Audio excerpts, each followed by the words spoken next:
Hello, and welcome to Healing from the Mess with Lizzie.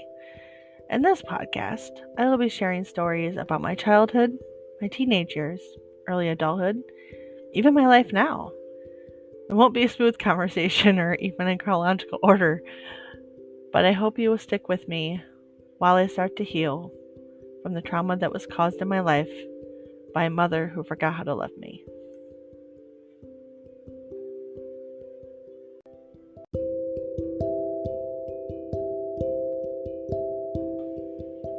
On this episode, I will be talking about recent events regarding my family's financial situation.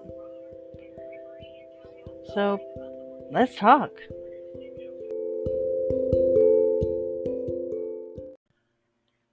So, I wanted to do a life update because I believe it's time. So, I started working outside the house for the first time late September. And I have not had a paycheck come in since it's been over 10 years. I was a stay-at-home mom. That was my job. I was a stay-at-home mom. I was a housewife. That's all I did. So I started this job and I absolutely fell in love with it because there's no interaction with people, very minimal contact with people, I should say.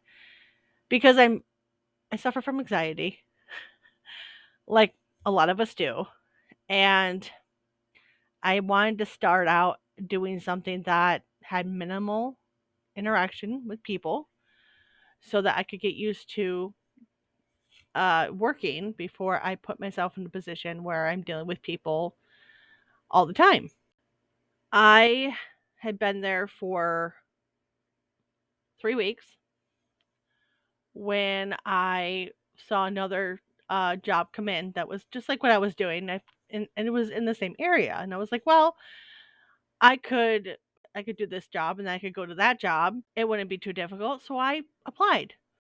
And it turned out that that company that I applied with, were taking over the company I worked for, taking over the account, and I would be working solely through them in, I think it was like 10 days.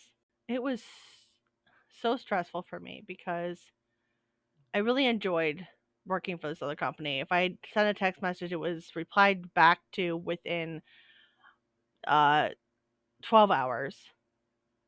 While this company, if I reach out to my supervisor, I only get text back if I text them 3 times in a row. They are withholding the paycheck for the first month, so I don't even get my first paycheck through them until next Friday, which, as I'm recording, would be December 1st. And then it's every 2 weeks after that. We are financially struggling. I am making meals out of whatever I can find in the house. We have a grocery limit of under $100. My husband started working last week because we can't survive on my paychecks, obviously. And he gets his first paycheck Saturday. And that's all going to go to bills so we can use the money we have right now in our account for groceries. I am somebody who was raised to not spend money you don't have. So credit cards were, if you have the money, go ahead and use your credit card, but pay it off immediately. I have not been able to pay off my credit card in 2 months. Actually, I've only been in debt.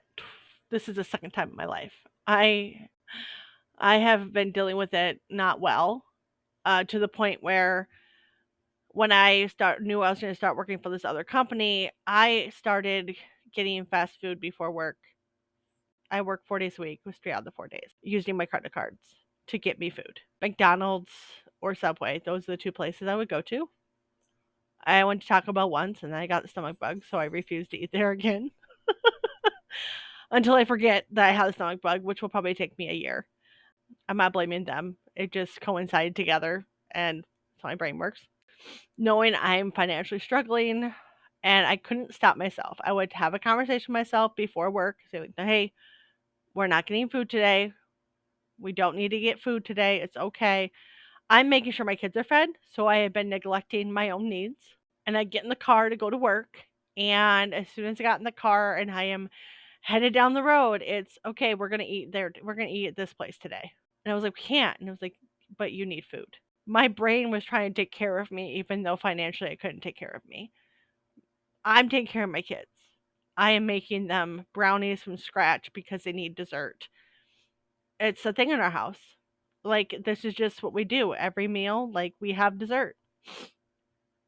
And I don't eat it. And I make the meals and I don't eat it. I'm recording. Yesterday was the first time in 2 weeks that I went to work, did my job, left work, and went straight home. I didn't get fast food. I have coupons for Subway where I can get a foot-long sub for $7. I didn't use it. I go, did you have $6.99? No, you don't. And I made sure I ate something for dinner. I made myself a plate of what I cooked for my family. It was a normal serving. It was a proportionate serving of shells and cheese that I made myself, a proportionate serving of lasagna because I can't really have a lot of dairy because I don't know if it's a lactose problem, but me and heavy cream don't get along. Neither do me and cream cheese, even though I love cream cheese so much. The only thing I could control is my food intake and going to work. And it's really hard. It sucks. And the holidays are coming, and I'm freaking out inside, but on the outside, I tell my husband, it's going to be fine. We'll get it figured out. I don't worry about gifts because I spent $60 on Walmart during their, what is it? Shoot. I don't know, they had like a lightning sale or something a couple weeks ago, and I got gifts. And honestly, if that's all we get, that's all they get. But I'm going to make sure they get at least one thing they really want. So there'll be more money spent, obviously. Even if that's on my credit card, even if it puts me more in debt, I'm not going to be spending hundreds of thousands of dollars. I'm going to buy a gift for each one of my kids, a gift for each of my dogs, and put it under the tree. And that will be enough. We had to do it last year. We'll do it again this year. Everything's going to be fine. I believe that. Right now in the thick of it, it really sucks. So if you're going through something similar, you're not alone. I know we're not in the same boat, but we're on the same river. It's all going to be okay. If it's not okay, it's not the end. I appreciate you being here. Thank you for listening. And I hope you will join me next week for another episode of Healing from the Mess with me, Lizzie.